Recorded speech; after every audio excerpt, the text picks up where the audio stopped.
ਪੰਜਾਬੀ ਦੇ ਸਾਰੇ ਸਰੋਤਿਆਂ ਨੂੰ ਮੇਰੇ ਜਗਮੋਹਨ ਸਿੰਘ ਵੱਲੋਂ ਪਿਆਰ ਅਤੇ ਸਤਿਕਾਰ ਭਰੀ ਸਤਿ ਸ਼੍ਰੀ ਅਕਾਲ। ਅੱਜ 23 ਮਈ ਦਿਨ ਸੋਮਵਾਰ ਪ੍ਰੋਗਰਾਮ ਲੈ ਕੇ ਹਾਜ਼ਰ ਹਾਂ ਅਪਡੇਟ ਅਮਰੀਕਾ, ਜਿਸ ਦੇ ਵਿੱਚ ਤੁਹਾਨੂੰ ਵਰਲਡ ਦੀਆਂ ਨਿਊਜ਼, ਅਮਰੀਕਾ ਦੀਆਂ ਨਿਊਜ਼, ਮੌਸਮ ਦੇ ਬਾਰੇ ਜਾਣਕਾਰੀ, ਇਕਨੋਮੀ ਦੀ ਜਾਣਕਾਰੀ, ਵੱਖ-ਵੱਖ ਕੰਟਰੀ ਦੇ ਹਿਸਾਬ ਨਾਲ ਕਰੰਸੀ ਐਕਸਚੇਂਜ ਰੇਟ ਅਤੇ ਸੋਨੇ ਅਤੇ ਚਾਂਦੀ ਦੇ ਭਾਅ ਦੱਸਾਂਗੇ। ਅੱਜ ਦੀਆਂ ਖਬਰਾਂ ਦੀ ਸ਼ੁਰੂਆਤ ਕਰਨ ਤੋਂ ਪਹਿਲਾਂ ਅਸੀਂ ਧੰਨਵਾਦ ਕਰਦੇ ਹਾਂ ਆਪਣੇ ਸਪਾਂਸਰਸ ਦਾ, ਜਿਨ੍ਹਾਂ ਨੇ ਅੱਜ ਦੇ ਇਸ ਪ੍ਰੋਗਰਾਮ ਦੇ ਵਿੱਚ ਹਿੱਸਾ ਪਾ ਕੇ ਇਸ ਨੂੰ ਅੱਗੇ ਵਧਾਇਆ ਅਤੇ ਤੁਹਾਡੇ ਤੱਕ ਪਹੁੰਚਾਇਆ। ਅੱਜ ਦੀਆਂ ਖਬਰਾਂ ਦੇ ਸਪਾਂਸਰਸ ਹਨ ਖਾਲਸਾ ਇੰਸ਼ੋਰੈਂਸ ਏਜੰਸੀ ਵਾਲੇ ਸੈਨ ਹੋਜ਼ੇ ਤੋਂ, ਜੋ ਕਿ ਹਰ ਪ੍ਰਕਾਰ ਦੀ ਇੰਸ਼ੋਰੈਂਸ ਕਰਦੇ ਹਨ ਅਤੇ ਕਿਸੇ ਵੀ ਤਰ੍ਹਾਂ ਦੀ ਇੰਸ਼ੋਰੈਂਸ ਦੀ ਜਾਣਕਾਰੀ ਦੇ ਲਈ ਤੁਸੀਂ ਇਹਨਾਂ ਨੂੰ ਕਾਲ ਕਰ ਸਕਦੇ ਹੋ 408 272 2500 ਤੇ। ਇਸ ਦੇ ਨਾਲ ਸੰਤੋਖ ਸਿੰਘ ਬਾਸੀ ਜੀ ਫਰੀਮੌਂਟ ਤੋਂ, ਮਨਜੀਤ ਸਿੰਘ ਨਰਿੰਦਰ ਕੌਰ ਕਲਾਰ ਜੀ ਕਲੋਵਿਸ ਤੋਂ ਅਤੇ ਨਾਜਰ ਸਿੰਘ ਰਸ਼ਪਾਲ ਕੌਰ ਖੰਗੂੜਾ ਜੀ ਬੇਕਰਸਫੀਲਡ ਤੋਂ। ਜੇਕਰ ਤੁਸੀਂ ਵੀ ਇਸ ਪ੍ਰੋਗਰਾਮ ਨੂੰ ਜਾਂ ਪੰਜਾਬੀ ਰੇਡੀਓ USA ਦੇ ਕਿਸੇ ਵੀ ਹੋਰ ਪ੍ਰੋਗਰਾਮ ਨੂੰ ਸਪਾਂਸਰ ਕਰਨਾ ਚਾਹੁੰਦੇ ਹੋ ਤਾਂ ਤੁਸੀਂ ਕਾਲ ਕਰ ਸਕਦੇ ਹੋ 408 272 5200 ਤੇ, ਜਾਂ ਫਿਰ ਤੁਸੀਂ ਸਾਨੂੰ ਈਮੇਲ ਕਰ ਸਕਦੇ ਹੋ ਸਾਡੇ ਈਮੇਲ ਐਡਰੈਸ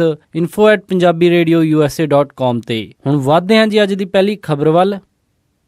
ਵਰਜੀਨੀਆ ਦੇ ਗਵਰਨਰ ਟੈਰੀ ਮੈਕਲੁਫੇ ਦੇ ਖਿਲਾਫ ਫੈਡਰਲ ਪ੍ਰੋਸੀਕਿਊਟਰਜ਼ ਨੇ ਜਾਂਚ ਸ਼ੁਰੂ ਕਰ ਦਿੱਤੀ ਹੈ। ਫੈਡਰਲ ਪ੍ਰੋਸੀਕਿਊਟਰਜ਼ ਵਰਜੀਨੀਆ ਦੇ ਗਵਰਨਰ ਟੈਰੀ ਮੈਕਲੁਫੇ ਦੇ ਕੈਂਪੇਨ ਦੇ ਵਿੱਚ ਭਾਗੀਦਾਰੀ ਨੂੰ ਲੈ ਕੇ ਉਸਦੇ ਪਰਸਨਲ ਫਾਈਨਾਂਸ ਅਤੇ ਹੋਰ ਕਈ ਆਫੀਸ਼ੀਅਲਜ਼ ਮੈਟਰ ਦੇ ਵਿੱਚ ਹਿੱਸੇਦਾਰੀ ਨੂੰ ਲੈ ਕੇ ਇਨਕੁਆਇਰੀ ਕਰ ਰਹੇ ਹਨ। ਰਿਪੋਰਟਸ ਦੇ ਮੁਤਾਬਿਕ ਜਸਟਿਸ ਡਿਪਾਰਟਮੈਂਟਸ ਦੇ ਅਧਿਕਾਰੀ ਨਾ ਹੀ ਇਸ ਖਬਰ ਨੂੰ ਕਨਫਰਮ ਕਰ ਰਹੇ ਹਨ ਅਤੇ ਨਾ ਹੀ ਇਸ ਖਬਰ ਤੋਂ ਇਨਕਾਰ ਕਰ ਰਹੇ ਹਨ। ਜਦੋਂ ਇਸ ਜਾਂਚ ਦੇ ਬਾਰੇ ਹੋਰ ਸਵਾਲ ਉਹਨਾਂ ਤੋਂ ਪੁੱਛੇ ਗਏ ਤਾਂ ਇਸ ਬਾਰੇ ਕੁਝ ਵੀ ਸਾਫ਼ ਨਹੀਂ ਹੋ ਰਿਹਾ ਕਿ ਇਹ ਜਾਂਚ ਕਿਸ ਵਜ੍ਹਾ ਕਰਕੇ ਸ਼ੁਰੂ ਹੋਈ ਹੈ ਅਤੇ ਕਿਹੜੇ ਉਹ ਚਾਰਜਸ ਹਨ ਜਿਨ੍ਹਾਂ ਦੇ ਉੱਤੇ ਇਹ ਜਾਂਚ ਚੱਲ ਰਹੀ ਹੈ। ਪਰ CNN ਤੇ ਆਈ ਇਸ ਖਬਰ ਦੇ ਮੁਤਾਬਿਕ ਫੈਡਰਲ ਆਫੀਸ਼ੀਅਲਜ਼ ਨੇ ਗਵਰਨਰ ਟੈਰੀ ਦੇ ਫਾਈਨਾਂਸ, ਉਹਨਾਂ ਦੇ personal bank record, tax returns ਅਤੇ ਹੋਰ ਕਈ ਪਬਲਿਕ ਡਿਸਕਲੋਜ਼ਰ ਫਾਰਮਸ ਦੇ ਉੱਤੇ ਜਾਂਚ ਸ਼ੁਰੂ ਕਰ ਦਿੱਤੀ ਹੈ ਅਤੇ ਉਹਨਾਂ ਦੇ ਫੋਰਨ ਸੋਰਸਸ ਆਫ ਇਨਕਮ ਦੇ ਉੱਤੇ ਵੀ ਜਾਂਚ ਚੱਲ ਰਹੀ ਹੈ। ਆਫੀਸ਼ੀਅਲਜ਼ ਨੇ ਦੱਸਿਆ ਕਿ ਉਹ ਇਸ ਜਾਂਚ ਦੇ ਬਾਰੇ ਜ਼ਿਆਦਾ ਕੁਝ ਨਹੀਂ ਬੋਲ ਸਕਦੇ ਕਿਉਂਕਿ ਇਹ ਜਾਂਚ ਹਜੇ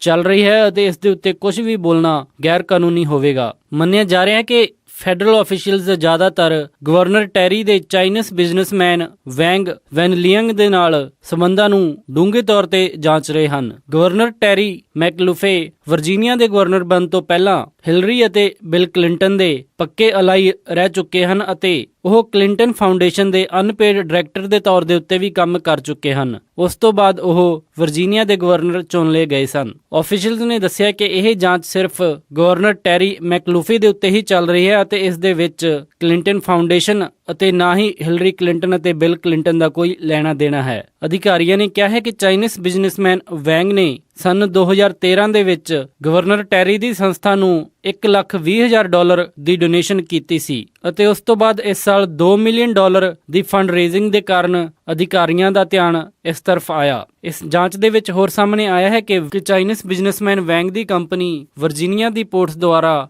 ਸੋਇਆਬੀਨ ਸ਼ਿਪ ਕਰਦੀ ਹੈ। ਇਸ ਚੱਲ ਰਹੀ ਜਾਂਚ ਦੇ ਬਾਰੇ ਜਦੋਂ ਵੈਂਗ ਦੇ ਸਪੋਕਸਮੈਨ ਤੋਂ ਪੁੱਛਿਆ ਗਿਆ ਤਾਂ ਉਹਨਾਂ ਨੇ ਕਿਹਾ ਕਿ ਮਿਸਟਰ ਵੈਂਗ ਇੱਕ ਚਾਈਨੀਜ਼ ਸਿਟੀਜ਼ਨ ਹਨ ਅਤੇ ਉਹ US ਦੇ ਵਿੱਚ ਲੀਗਲੀ ਰਹਿ ਰਹੇ ਹਨ। ਉਹਨਾਂ ਨੇ ਕਿਹਾ ਕਿ ਇਸ ਕੈਂਪੇਨ ਦੇ ਵਿੱਚ ਉਹਨਾਂ ਦੀ ਕੰਟਰੀਬਿਊਸ਼ਨ ਪੂਰੀ ਤਰ੍ਹਾਂ ਪਬਲਿਕਲੀ ਡਿਸਕਲੋਜ਼ਡ ਹੈ ਅਤੇ ਲੀਗਲ ਹੈ। ਇਸ ਪੂਰੇ ਮਾਮਲੇ ਦੇ ਉੱਤੇ ਜੇ ਹੋਰ ਗੌਰ ਨਾਲ ਦੇਖਿਆ ਜਾਵੇ, ਕਿਸੇ ਵੀ ਤਰ੍ਹਾਂ ਦੇ ਬਾਹਰੀ ਨਾਗਰਿਕ ਕਿਸੇ ਵੀ ਪੋਲੀਟੀਕਲ ਪਾਰਟੀ ਦੇ ਵਿੱਚ ਭਾਗੀਦਾਰੀ ਨਹੀਂ ਲੈ ਸਕਦੇ ਜਦੋਂ ਤੱਕ ਕਿ ਉਹਨਾਂ ਦੇ ਕੋਲ ਗ੍ਰੀਨ ਕਾਰਡ ਨਾ ਹੋਵੇ ਅਤੇ ਨਾ ਹੀ ਕੋਈ ਬਾਹਰੀ ਕੰਪਨੀ ਕਿਸੇ ਅਮਰੀਕਨ ਪਾਰਟੀ ਨੂੰ ਡੋਨੇਸ਼ਨ ਦੇ ਸਕਦੀ ਹੈ। ਪਰ ਇਸ ਮਾਮਲੇ ਦੇ ਵਿੱਚ ਸਾਹਮਣੇ ਆਇਆ ਹੈ ਕਿ ਵੈਂਗ ਦੇ ਕੋਲ US ਦਾ ਪਰਮਾਨੈਂਟ ਰੈਜ਼ੀਡੈਂਟ ਸਟੇਟਸ ਹੈ, ਇਸ ਕਰਕੇ ਉਹ ਕੈਂਪੇਨ ਦੇ ਵਿੱਚ ਲੀਗਲ ਤੌਰ ਦੇ ਉੱਤੇ ਡੋਨੇਸ਼ਨ ਕਰ ਸਕਦੇ ਹਨ। ਹੁਣ ਇਹ ਜਾਂਚ ਪੂਰੀ ਹੋਣ ਤੋਂ ਬਾਅਦ ਹੀ ਇਹ ਸਾਹਮਣੇ ਆਵੇਗਾ ਕਿ ਇਸ ਪੂਰੇ ਮਾਮਲੇ ਦੇ ਵਿੱਚ ਕੀ ਗੜਬੜ ਘੁਟਾਲਾ ਹੋਇਆ ਹੈ। ਗਵਰਨਰ ਟੈਰੀ ਦੇ ਕਿਸੇ ਨਾ ਕਿਸੇ ਤਰੀਕੇ ਦੇ ਨਾਲ ਹਿਲਰੀ ਕਲਿੰਟਨ ਦੇ ਨਾਲ ਜੁੜੇ ਹੋਣ ਕਰਕੇ ਹਿਲਰੀ ਕਲਿੰਟਨ ਦੇ ਕੈਂਪੇਨ ਦੇ ਉੱਤੇ ਵੀ ਇਸ ਦਾ ਅਸਰ ਪੈ ਸਕਦਾ ਹੈ। ਹਿਲਰੀ ਕਲਿੰਟਨ ਪਹਿਲਾਂ ਹੀ ਈਮੇਲ ਸਰਵਰ ਵਾਲੇ ਮੁੱਦੇ ਦੇ ਉੱਤੇ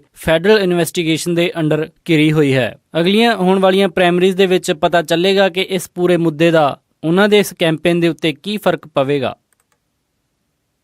ਰਿਪਬਲਿਕਨ ਪਾਰਟੀ ਦੇ ਵਿੱਚ ਡੋਨਲਡ ਟਰੰਪ ਨੂੰ ਛੱਡ ਕੇ ਬਾਕੀ ਸਾਰੇ ਕੈਂਡੀਡੇਟਸ ਦਾ ਰਿਪਬਲਿਕਨ ਪਾਰਟੀ ਦੇ ਉਮੀਦਵਾਰੀ ਦੇ ਲਈ ਆਪਣਾ ਨਾਮ ਵਾਪਸ ਲੈਣ ਤੋਂ ਬਾਅਦ ਹਾਲਾਂਕਿ ਡੋਨਲਡ ਟਰੰਪ ਲਗਭਗ ਰਿਪਬਲਿਕਨ ਪਾਰਟੀ ਦੀ ਪ੍ਰਾਇਮਰੀਜ਼ ਜਿੱਤ ਚੁੱਕੇ ਹਨ ਅਤੇ ਉਹ ਰਿਪਬਲਿਕਨ ਪਾਰਟੀ ਦੇ ਰਾਸ਼ਟਰਪਤੀ ਦੀਆਂ ਚੋਣਾਂ ਦੇ ਵਿੱਚ ਉਮੀਦਵਾਰ ਨਜ਼ਰ ਆ ਰਹੇ ਹਨ। ਪਰ ਰਿਪਬਲਿਕਨ ਪਾਰਟੀ ਦੀਆਂ ਕੱਲ ਪ੍ਰਾਇਮਰੀਜ਼ ਵਾਸ਼ਿੰਗਟਨ ਦੇ ਵਿੱਚ ਹੋਣ ਜਾ ਰਹੀਆਂ ਹਨ, ਜਿੱਥੇ ਕਿ ਰਿਪਬਲਿਕਨ ਪਾਰਟੀ ਦੇ 44 ਡੈਲੀਗੇਟਸ ਹੋਣਗੇ। ਹਾਲਾਂਕਿ ਇਹਨਾਂ ਪ੍ਰਾਇਮਰੀਜ਼ ਦੇ ਵਿੱਚ ਡੋਨਲਡ ਟਰੰਪ ਦਾ ਜਿੱਤਣਾ ਪੂਰੀ ਤਰ੍ਹਾਂ ਤੈਅ ਹੈ, ਕਿਉਂਕਿ ਉਹਨਾਂ ਨੂੰ ਛੱਡ ਕੇ ਹੋਰ ਕੋਈ ਵੀ ਉਮੀਦਵਾਰ ਇਹਨਾਂ ਚੋਣਾਂ ਦੇ ਵਿੱਚ ਹਿੱਸਾ ਨਹੀਂ ਲੈ ਰਿਹਾ। ਡੋਨਲਡ ਟਰੰਪ ਅਤੇ ਰਿਪਬਲਿਕਨ ਪਾਰਟੀ ਦੇ ਸੀਨੀਅਰ ਲੀਡਰਸ ਦੇ ਰਿਸ਼ਤਿਆਂ ਨੂੰ ਦੇਖਦੇ ਹੋਏ ਡੋਨਲਡ ਟਰੰਪ ਵੀ ਇਹ ਸਾਰੇ ਡੈਲੀਗੇਟਸ ਆਪਣੇ ਵੱਲ ਕਰਨਾ ਚਾਹਣਗੇ, ਕਿਉਂਕਿ ਉਹ ਹਜੇ ਆਫੀਸ਼ੀਅਲ ਆંકੜੇ ਤੋਂ ਥੋੜੀ ਦੂਰੀ ਤੇ ਚੱਲ ਰਹੇ ਹਨ। ਰਿਪਬਲਿਕਨ ਪਾਰਟੀ ਦੀਆਂ ਪ੍ਰਾਇਮਰੀਜ਼ ਜਿੱਤਣ ਦੇ ਲਈ 1237 ਡੈਲੀਗੇਟਸ ਹੋਣੇ ਚਾਹੀਦੇ ਹਨ ਅਤੇ ਉਹਨਾਂ ਕੋਲ ਇਸ ਟਾਈਮ 1169 ਡੈਲੀਗੇਟਸ ਹਨ। ਪ੍ਰਾਇਮਰੀਜ਼ ਦੇ ਨਾਲ-ਨਾਲ ਡੋਨਲਡ ਟਰੰਪ ਨੇ ਹੁਣ ਨਵੰਬਰ 2016 ਦੇ ਵਿੱਚ ਹੋਣ ਵਾਲੀਆਂ ਰਾਸ਼ਟਰਪਤੀ ਦੀਆਂ ਚੋਣਾਂ ਦੀ ਵੀ ਤਿਆਰੀ ਖਿੱਚ ਲਈ ਹੈ ਅਤੇ ਉਹ ਲਗਾਤਾਰ ਹਿਲਰੀ ਕਲਿੰਟਨ ਅਤੇ ਬਿਲ ਕਲਿੰਟਨ ਦੇ ਖਿਲਾਫ ਹਮਲੇ ਕਰ ਰਹੇ ਹਨ। ਡੋਨਲਡ ਟਰੰਪ ਨੇ ਕੱਲ ਕੀਤੇ ਇੱਕ ਭਾਸ਼ਣ ਦੇ ਵਿੱਚ ਬਿਲ ਕਲਿੰਟਨ ਦੇ ਕਰੈਕਟਰ ਦੇ ਉੱਤੇ ਸਵਾਲ ਖੜੇ ਕੀਤੇ। ਉਧਰੋਂ ਹੀ ਕਈ ਨੈਸ਼ਨਲ ਪੋਲਿੰਗ ਸਰਵੇ ਦੇ ਵਿੱਚ ਨਵੰਬਰ ਦੇ ਵਿੱਚ ਹੋਣ ਜਾ ਰਹੀਆਂ ਚੋਣਾਂ ਦੇ ਵਿੱਚ ਪਹਿਲਾਂ ਹਿਲਰੀ ਕਲਿੰਟਨ ਡੋਨਲਡ ਟਰੰਪ ਤੋਂ ਜਿੱਤਦੀ ਹੋਈ ਨਜ਼ਰ ਆ ਰਹੀ ਸੀ, ਪਰ ਕੱਲ ਆਏ ਇੱਕ ਪੋਲਿੰਗ ਸਰਵੇ ਦੇ ਵਿੱਚ ਪਹਿਲੀ ਵਾਰ ਡੋਨਲਡ ਟਰੰਪ ਹਿਲਰੀ ਕਲਿੰਟਨ ਨੂੰ ਮਾਤ ਦਿੰਦੇ ਹੋਏ ਨਜ਼ਰ ਆਏ। ਇਸ ਪੋਲਿੰਗ ਸਰਵੇ ਦੇ ਵਿੱਚ ਡੋਨਲਡ ਟਰੰਪ ਹਿਲਰੀ ਕਲਿੰਟਨ ਦੇ ਨਾਲੋਂ 6 ਪੁਆਇੰਟਾਂ ਦੇ ਉੱਤੇ ਅੱਗੇ ਚੱਲ ਰਹੇ ਹਨ। ਜਿਵੇਂ-ਜਿਵੇਂ ਚੋਣਾਂ ਦਾ ਵਕਤ ਨਜ਼ਦੀਕ ਆਉਂਦਾ ਜਾਵੇਗਾ, ਉਸੇ ਤਰ੍ਹਾਂ ਦੇ ਨਾਲ ਇਹ ਪੋਲਿੰਗ ਸਰਵੇ ਦੇ ਰਿਜ਼ਲਟ ਵੀ ਬਦਲਦੇ ਰਹਿਣਗੇ। ਹੁਣ ਦੇਖਣ ਵਾਲਾ ਹੋਵੇਗਾ ਕਿ ਆਉਣ ਵਾਲੇ ਕੁਝ ਮਹੀਨਿਆਂ ਦੇ ਵਿੱਚ ਜਨਤਾ ਦਾ ਰੁਖ ਕਿਸ ਤਰਫ ਜਾਂਦਾ ਹੈ।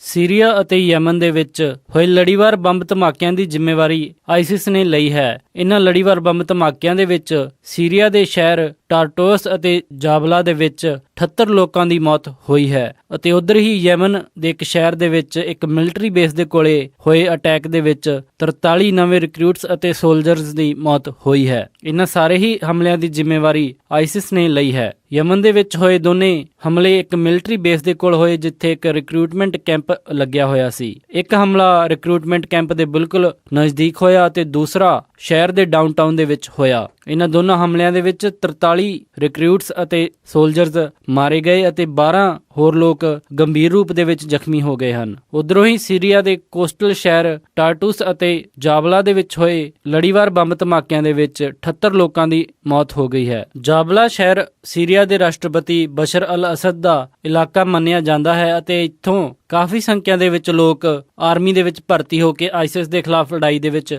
ਗਏ ਹਨ।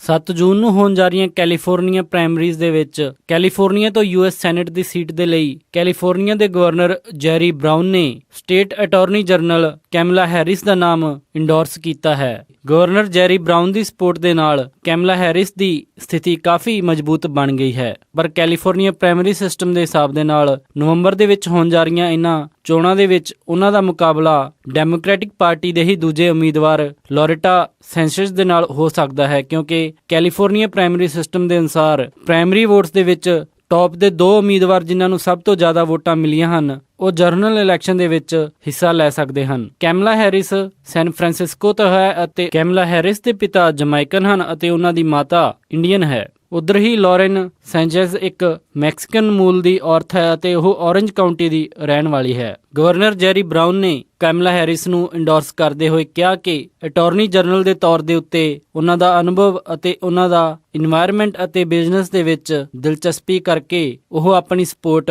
ਕੈਮਲਾ ਹੈਰਿਸ ਨੂੰ ਦੇ ਰਹੇ ਹਨ। ਉਹਨਾਂ ਨੇ ਕਿਹਾ ਕਿ ਉਹ ਇੱਕ ਬਹੁਤ ਹੀ ਵਧੀਆ ਵਕੀਲ ਹਨ ਅਤੇ ਬਹੁਤ ਹੀ ਜ਼ਿਆਦਾ ਇੰਟੈਲੀਜੈਂਟ ਹਨ ਅਤੇ ਉਹਨਾਂ ਨੂੰ ਉਮੀਦ ਹੈ ਕਿ ਯੂਐਸ ਸੈਨੇਟਰ ਦੇ ਵਜੋਂ ਬਹੁਤ ਵਧੀਆ ਕੰਮ ਕਰਨਗੇ।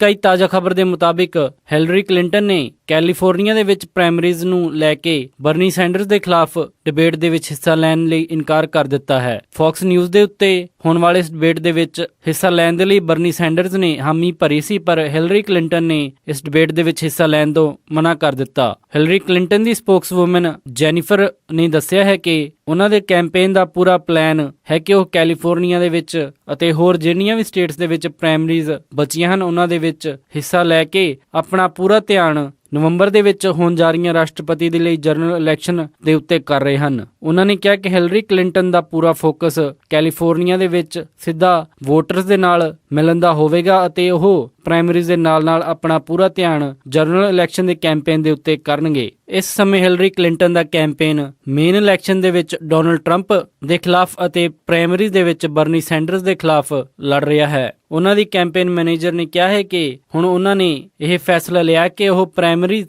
ਤੋਂ ਹਟ ਕੇ ਆਪਣਾ ਪੂਰਾ ਮੇਨ ਫੋਕਸ ਨਵੰਬਰ ਦੇ ਵਿੱਚ ਹੋਣ ਜਾ ਰਹੀਆਂ ਜਨਰਲ ਚੋਣਾਂ ਦੇ ਵਿੱਚ ਕਰਨਗੇ। ਬਰਨੀ ਸੈਂਡਰਸ ਨੇ ਕਿਹਾ ਹੈ ਕਿ ਉਹਨਾਂ ਨੂੰ ਇਸ ਗੱਲ ਤੋਂ ਕੋਈ ਵੀ ਹੈਰਾਨੀ ਨਹੀਂ ਹੋਈ ਹੈ ਕਿ ਹਿਲਰੀ ਕਲਿੰਟਨ ਨੇ ਡਿਬੇਟ ਦੇ ਵਿੱਚ ਹਿੱਸਾ ਲੈਣ ਤੋਂ ਇਨਕਾਰ ਕੀਤਾ ਹੈ, ਪਰ ਉਹ ਇਸ ਗੱਲ ਤੋਂ ਦੁਖੀ ਜ਼ਰੂਰ ਹਨ। ਉਹਨਾਂ ਨੇ ਕਿਹਾ ਕਿ ਭਾਵੇਂ ਹਿਲਰੀ ਕਲਿੰਟਨ ਖੁਦ ਨੂੰ ਡੈਮੋਕ੍ਰੈਟਿਕ ਪਾਰਟੀ ਦਾ ਉਮੀਦਵਾਰ ਮੰਨ ਕੇ ਚੱਲ ਰਹੀ ਹੈ, ਪਰ ਇੰਡੀਆਨਾ, ਵੈਸਟ ਵਰਜੀਨੀਆ, ਓਰੇਗਨ ਅਤੇ ਹੋਰ ਕਈ ਸਟੇਟਸ ਦੇ ਵਿੱਚ ਹੋਈਆਂ ਪ੍ਰਾਇਮਰੀਜ਼ ਦੇ ਵਿੱਚ ਲੋਕਾਂ ਨੇ ਆਪਣਾ ਫੈਸਲਾ ਇਸ ਦੇ ਖਿਲਾਫ ਸੁਣਾਇਆ ਹੈ। ਸੈਨ ਹੋਜ਼ੇ ਦੇ ਵਿੱਚ ਇੱਕ ਮਿੰਨੀ ਵੈਨ ਕ੍ਰੈਸ਼ ਹੋਣ ਤੋਂ ਬਾਅਦ ਅਧਿਕਾਰੀਆਂ ਨੂੰ ਤਲਾਬ ਦੇ ਵਿੱਚ ਇੱਕ ਵਿਅਕਤੀ ਦੀ ਲਾਸ਼ ਮਿਲੀ ਹੈ। ਇਹ ਲਾਸ਼ ਸੈਨ ਹੋਜ਼ੇ ਦੇ ਨਿਵਾਸੀ ਲਿਨ ਵਾਨ ਲੀ ਦੀ ਹੈ, ਜਿਸ ਦੀ ਕਿ ਉਮਰ 56 ਸਾਲ ਸੀ। ਸੈਂਟਾ ਕਲੈਰਾ ਕਾਉਂਟੀ ਮੈਡੀਕਲ ਐਗਜ਼ਾਮੀਨਰ ਦੇ ਆਫਿਸ ਨੇ ਦੱਸਿਆ ਹੈ ਕਿ ਮੌਤ ਦਾ ਕਾਰਨ ਹਜੇ ਤੱਕ ਪਤਾ ਨਹੀਂ ਚੱਲਿਆ ਹੈ। ਉਹਨਾਂ ਨੇ ਕਿਹਾ ਕਿ ਟ੍ਰੈਫਿਕ ਪੁਲਿਸ ਅਧਿਕਾਰੀ ਹਜੇ ਇਸ ਮਾਮਲੇ ਦੀ ਜਾਂਚ ਕਰ ਰਹੇ ਹਨ ਕਿ ਕਿੰਨਾਂ ਕਾਰਨਾਂ ਦੇ ਕਾਰਨ ਇਹ ਹੋਂਡਾ ਦੀ ਮਿੰਨੀ ਵੈਨ ਕ੍ਰੈਸ਼ ਹੋ ਕੇ ਇਸ ਤਲਾਬ ਦੇ ਵਿੱਚ ਆ ਕੇ ਡੁੱਬ ਗਈ। ਇਹ ਸਨ ਅੱਜ ਦੀਆਂ ਕੁਝ ਖਾਸ ਖਬਰਾਂ। ਹੁਣ ਵੱਧਦੇ ਹਾਂ ਜੀ ਮੌਸਮ ਦੀ ਜਾਣਕਾਰੀ ਦੇ ਵੱਲ। ਮੰਗਲਵਾਰ ਨੂੰ ਸੈਨ ਹੋਜ਼ੇ ਦੇ ਵਿੱਚ ਹਾਈ ਟੈਂਪਰੇਚਰ ਰਹੇਗਾ 69 ਡਿਗਰੀ ਅਤੇ ਲੋ ਟੈਂਪਰੇਚਰ 53 ਡਿਗਰੀ। ਸੈਨ ਫਰਾਂਸਿਸਕੋ ਦੇ ਵਿੱਚ 61 ਡਿਗਰੀ ਹਾਈ ਅਤੇ ਰਾਤ ਨੂੰ 53 ਡਿਗਰੀ ਲੋ। ਸੈਕਰਾਮੈਂਟੋ ਦੇ ਵਿੱਚ 75 ਡਿਗਰੀ ਹਾਈ ਅਤੇ ਰਾਤ ਨੂੰ 51 ਡਿਗਰੀ ਲੋ। ਯੂਬਾ ਸਿਟੀ ਦੇ ਵਿੱਚ 77 ਡਿਗਰੀ ਹਾਈ ਅਤੇ ਰਾਤ ਨੂੰ 52 ਡਿਗਰੀ ਲੋ। ਸਟਾਕਟਨ ਦੇ ਵਿੱਚ 74 ਡਿਗਰੀ ਹਾਈ ਅਤੇ ਰਾਤ ਨੂੰ 52 ਡਿਗਰੀ ਲੋ। ਟ੍ਰੇਸੀ ਦੇ ਵਿੱਚ 73 ਡਿਗਰੀ ਹਾਈ ਅਤੇ ਰਾਤ ਨੂੰ 53 ਡਿਗਰੀ ਲੋ। ਮੋਡੈਸਟੋ ਦੇ ਵਿੱਚ 76 ਡਿਗਰੀ ਹਾਈ ਅਤੇ ਰਾਤ ਨੂੰ 52 ਡਿਗਰੀ ਲੋ। ਫ੍ਰੈਜ਼ਨੋ ਦੇ ਵਿੱਚ 77 ਡਿਗਰੀ ਹਾਈ ਅਤੇ ਰਾਤ ਨੂੰ 53 ਡਿਗਰੀ ਲੋ। ਇੱਥੇ ਰਾਤ ਨੂੰ ਮੀਂਹ ਪੈਣ ਦੀ ਸੰਭਾਵਨਾ ਹੈ। ਬੇਕਰਸਫੀਲਡ ਦੇ ਵਿੱਚ 76 ਡਿਗਰੀ ਹਾਈ ਅਤੇ ਰਾਤ ਨੂੰ 55 ਡਿਗਰੀ ਲੋ। ਇੱਥੇ ਦਿਨ ਦੇ ਟਾਈਮ ਮੀਂਹ ਪੈ ਸਕਦਾ ਹੈ। ਲਾਸ ਐਂਜਲਸ ਦੇ ਵਿੱਚ 67 ਡਿਗਰੀ ਹਾਈ ਅਤੇ ਰਾਤ ਨੂੰ 54 ਡਿਗਰੀ ਲੋ। ਟਰਕੀ ਦੇ ਵਿੱਚ 49 ਡਿਗਰੀ ਹਾਈ ਅਤੇ ਰਾਤ ਨੂੰ 36 ਡਿਗਰੀ ਲੋ। ਸਾਊਥ ਲੇਕ ਟਾਹੋ ਦੇ ਵਿੱਚ 50 ਡਿਗਰੀ ਹਾਈ ਅਤੇ ਰਾਤ ਨੂੰ 33 ਡਿਗਰੀ ਲੋ। ਇੱਥੇ ਦਿਨ ਦੇ ਵਿੱਚ ਮੀਂਹ ਪਵੇਗਾ। ਪੋਰਟਲੈਂਡ ਓਰੇਗਨ ਦੇ ਵਿੱਚ 72 ਡਿਗਰੀ ਹਾਈ ਅਤੇ ਰਾਤ ਨੂੰ 49 ਡਿਗਰੀ ਲੋ। ਸੀਐਟਲ ਦੇ ਵਿੱਚ 70 ਡਿਗਰੀ ਹਾਈ ਅਤੇ ਰਾਤ ਨੂੰ 52 ਡਿਗਰੀ ਲੋ।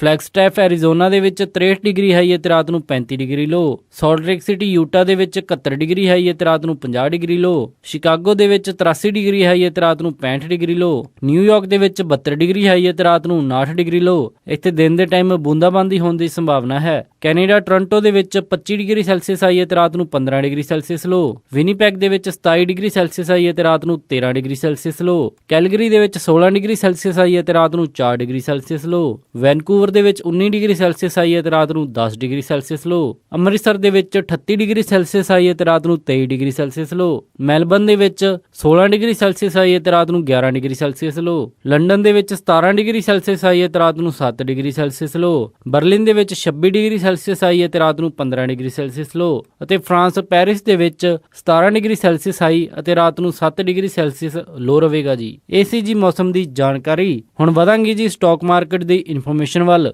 ਸੋਮਵਾਰ ਨੂੰ ਕਲੋਜ਼ਿੰਗ ਦੇ ਸਮੇਂ ਡਾਓ ਜੋਨਸ 8 ਅੰਕਾਂ ਦੀ ਗਿਰਾਵਟ ਦੇ ਨਾਲ 17,492.93 ਤੇ ਬੰਦ ਹੋਇਆ। ਨੈਸਡੈਕ 3 ਅੰਕਾਂ ਦੀ ਗਿਰਾਵਟ ਦੇ ਨਾਲ 4,765.78 ਤੇ ਬੰਦ ਹੋਇਆ। S&P 4 ਅੰਕਾਂ ਦੀ ਗਿਰਾਵਟ ਦੇ ਨਾਲ 2,048.04 ਤੇ ਬੰਦ ਹੋਇਆ। ਅੱਜ ਦਾ ਸਭ ਤੋਂ ਪਪੂਲਰ ਸਟਾਕ ਨੈਟਫਲਿਕਸ ਕੰਪਨੀ ਦਾ ਰਿਹਾ, ਜਿਸ ਦੀ ਕੀਮਤ 94.99 ਰਹੀ ਅਤੇ ਵਿਲਸ਼ਾਇਰ 5000 13 ਅੰਕਾਂ ਦੀ ਗਿਰਾਵਟ ਦੇ ਨਾਲ 21,224.32 ਤੇ ਬੰਦ ਹੋਇਆ ਜੀ। ਕਰੰਸੀ ਐਕਸਚੇਂਜ ਰੇਟ ਦੇ ਵਿੱਚ ਇੱਕ US ਡਾਲਰ ਦੀ ਕੀਮਤ ਰਹੀ 67 ਰੁਪਏ 43 ਪੈਸੇ, ਇੱਕ ਕੈਨੇਡੀਅਨ ਡਾਲਰ ਦੀ ਕੀਮਤ ਰਹੀ 51 ਰੁਪਏ 31 ਪੈਸੇ, ਇੱਕ ਬ੍ਰਿਟਿਸ਼ ਪਾਉਂਡ ਦੀ ਕੀਮਤ ਰਹੀ 97 ਰੁਪਏ 65 ਪੈਸੇ, ਇੱਕ ਯੂਰੋ ਦੀ ਕੀਮਤ ਰਹੀ 75 ਰੁਪਏ 63 ਪੈਸੇ, ਇੱਕ ਆਸਟ੍ਰੇਲੀਅਨ ਡਾਲਰ ਦੀ ਕੀਮਤ ਰਹੀ 48 ਰੁਪਏ 72 ਪੈਸੇ, ਇੱਕ ਨਿਊਜ਼ੀਲੈਂਡ ਡਾਲਰ ਦੀ ਕੀਮਤ ਰਹੀ 45 ਰੁਪਏ 57 ਪੈਸੇ, ਇੱਕ ਸਿੰਗਾਪੁਰ ਡਾਲਰ ਦੀ ਕੀਮਤ ਰਹੀ 48 ਰੁਪਏ 94 ਪੈਸੇ, ਇੱਕ ਬਹਿਰੀਨੀ ਦਿਨਾਰ ਦੀ ਕੀਮਤ ਰਹੀ 178 ਰੁਪਏ 95 ਪੈਸੇ ਅਤੇ ਇੱਕ ਕੁਵੈਤੀ ਦਿਨਾਰ ਦੀ ਕੀਮਤ ਰਹੀ 223 ਰੁਪਏ 35 ਪੈਸੇ।